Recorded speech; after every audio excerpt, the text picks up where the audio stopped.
Early Church Fathers, October 4th, readings. Tertullian, The Prescription Against Heretics, chapters 28 to 30. The one tradition of the faith, substantially alike in the churches everywhere. Grant, then, that all have erred, that the apostle was mistaken in giving his testimony, that the Holy Ghost had no such respect to any one church as to lead it into truth, although sent with this view by Christ, and for this asked of the Father that he might be the teacher of truth. Grant, also, that he, the steward of God, the vicar of Christ, neglected his office, permitting the churches for a time to understand differently, and to believe differently, what he himself was preaching by the apostles. Is it likely that so many churches, and they so great, should have gone astray into one and the same faith? No casualty distributed among many men issues in one and the same result. Error of doctrine in the churches must necessarily have produced various issues. When, however, that which is deposited among many is found to be one and the same, it is not the result of error, but of tradition. Can any one, then, be reckless enough to say that they were in error who handed on the tradition? The truth not indebted to the care of the heretics. In whatever manner error came, it reigned, of course, only as long as there was an absence of heresies. Truth had to wait for certain Marcionites and Valentinians to set it free. During the interval, the gospel was wrongly preached, men wrongly believed, so many thousands were wrongly baptized, so many works of faith were wrongly wrought, so many miraculous gifts, so many spiritual endowments were wrongly set in operation, so many priestly functions, so many ministries were wrongly executed, and to sum up the whole, so many martyrs wrongly received their crowns. Else, if not wrongly done, and to no purpose, how comes it to pass that the things of God were on their course before it was known to what God they belonged? That there were Christians before Christ was found? That there were heresies before true doctrine? Not so, for in all cases truth precedes its copy, the likeness succeeds the reality. Truth precedes its copy, absurdity of heresy coming first. Absurd enough, however, is it that heresy should be deemed to have preceded its own prior doctrine, even on this account, because it is that doctrine itself which foretold that there should be heresies against which men would have to guard. To a church which possessed this doctrine, it was written, yea, the doctrine itself writes to its own church, though an angel from heaven preach any other gospel than that which we have preached, let him be accursed. Galatians 1:8. Comparative lateness of heresies. Where was Marcion then, that shipmaster of Pontus, the zealous student of Stoicism? Where was Valentinus then, the disciple of Platonism? For it is evident that those men lived not so long ago, in the reign of Antoninus for the most part, and that they at first were believers in the doctrine of the Catholic Church, in the Church of Rome under the episcopate of the blessed Eleutherus, until on account of their ever restless curiosity, with which they even infected the brethren, they were more than once expelled. Marcion's history and character. Marcion indeed went with the 200 sesterces which he had brought into the church, and when banished at last to a permanent excommunication, they scattered abroad the poisons of their doctrines. Afterwards, it is true, Marcion professed repentance, and agreed to the conditions granted to him, that he should receive reconciliation if he restored to the church all the others whom he had been training for perdition. He was prevented, however, by death. It was indeed necessary that there should be heresies, and yet it does not follow from that necessity that heresies are a good thing. As if it has not been necessary also that there should be evil. It was even necessary that the Lord should be betrayed, but woe to the traitor, so that no man may from this defend heresies. Apelles, Philumene, and Valentinus. If we must likewise touch the descent of Apelles, he is far from being one of the old school, like his instructor and molder Marcion. He rather forsook the continence of Marcion by resorting to the company of a woman, and withdrew to Alexandria, out of sight of his most abstemious master. Returning therefrom, after some years, unimproved, except that he was no longer a Marcionite, he clave to another woman, the maiden Philumene, whom we have already mentioned, who herself afterwards became an enormous prostitute. Having been imposed on by her vigorous spirit, he committed to writing the revelations which he had learned of her. Persons are still living who remember them. their own actual disciples and successors, who cannot therefore deny the lateness of their date. But in fact, by their own works they are convicted, even as the Lord said. In like manner Valentinus, by his different expositions and acknowledged emendations, makes these changes on the express ground of previous faultiness, and therefore demonstrates the difference of the documents. Other corrupters and the challenge to their authority.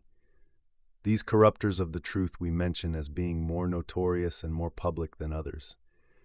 There is, however, a certain man named Nigidius and Hermogenes, and several others, who still pursue the course of perverting the ways of the Lord. Let them show me by what authority they come. If it be some other god they preach, how comes it that they employ the things and the writings and the names of that God against whom they preach? If it be the same God, why treat him in some other way? Let them prove themselves to be new apostles. Let them maintain that Christ has come down a second time, taught in person a second time, has been twice crucified, twice dead, twice raised. For thus has the apostle described the order of events in the life of Christ. For thus, too, is he accustomed to make his apostles, to give them, that is, power besides of working the same miracles which he worked himself. I would therefore have their mighty deeds also brought forward, except that I allow their mightiest deed to be that by which they perversely vie with the apostles. For whilst they used to raise men to life from the dead, these consign men to death from their living state. Augustine of Hippo, The Confessions, Book 11, Chapter 12, The Three Inward Symbols, to be, to know, to will. Which of us understandeth the Almighty Trinity, and yet which speaketh not of it, if indeed it be it? Rare is that soul which, while it speaketh of it, knows what it speaketh of. And they contend and strive, but no one without peace seeth that vision. I could wish that men would consider these three things that are in themselves. These three are far other than the Trinity. But I speak of things in which they may exercise and prove themselves, and feel how far other they be, to know, and to will, their mutual relations. But the three things I speak of are to be, to know, and to will. For I am, and I know, and I will. I am knowing and willing, and I know myself to be and to will, and I will to be and to know. In these three, therefore, let him who can see how inseparable a life there is, even one life, one mind, and one essence. Finally, how inseparable is the distinction, and yet a distinction. The Creator's unity exceeds these symbols. Surely a man hath it before him. Let him look into himself and see and tell me. But when he discovers and can say anything of these, let him not then think that he has discovered that which is above these unchangeable, which is unchangeably, and knows unchangeably, and wills unchangeably. And whether on account of these three there is also, where they are, a Trinity, or whether these three be in each, so that the three belong to each, or whether both ways at once, wondrously, simply, and yet diversely, in itself a limit unto itself, yet illimitable, whereby it is and is known unto itself, and sufficeth to itself, unchangeably the self-same, by the abundant magnitude of its unity. Who can readily conceive? Who in any wise express it? Who in any way rashly pronounce thereon? Thomas Aquinas, Summa Theologica, Part 1-2, Question 17. Combined article, of acts committed by the will. Question: whether command and the acts we call commands belong to the will or to reason, and what the proper order and character of those acts is. Objection 1. It seems that command must be an act of the will, for when a man commands, he enacts his own power. Willing is the active power in us, and we usually count what we do by our will. Hence commanding, being an activity that moves others or oneself, should belong to the will. Objection 2. Further, the one who commands and the one who wills appear to be the same agent. If the will is the source of action, then command is naturally grouped with willing rather than with intellective operations. Objection 3. Moreover, if command were primarily an act of reason directing the will, then to command the act of reason itself would generate an infinite regress. Reason would command reason, which would command reason, and so on.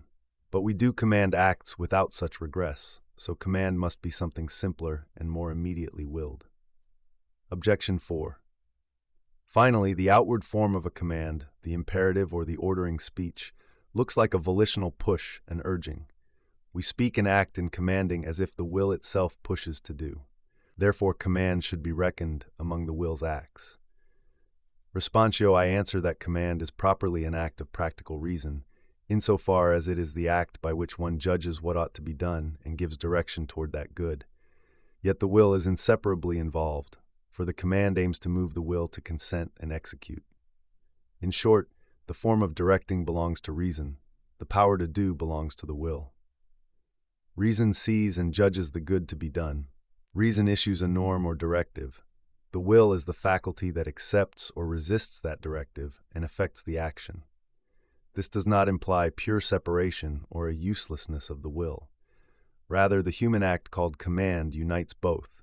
The reasoning that proposes the end and sets a right ordering is the formal side, and the will's movement toward the end is the effective side. Because of this union, there is no illicit infinite regress. The first act that issues a direction is rooted in reason's judgment about the good, and the will's consent completes the human act without requiring a prior act of reason to command reason itself.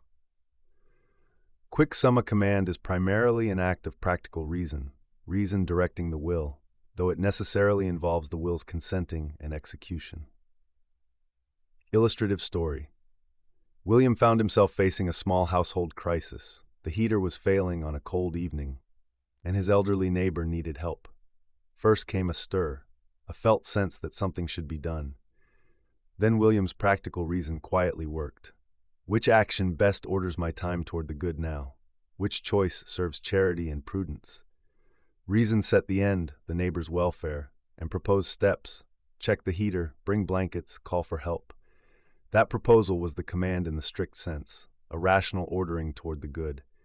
William's will then responded. It chose, under that ordering, to stand, dress, and walk next door. The command and the willing were seen together. Reason directed, will accepted, action followed. In William's experience, the command was not a brute push, but the intelligible direction that made his willing fit the good he clearly saw.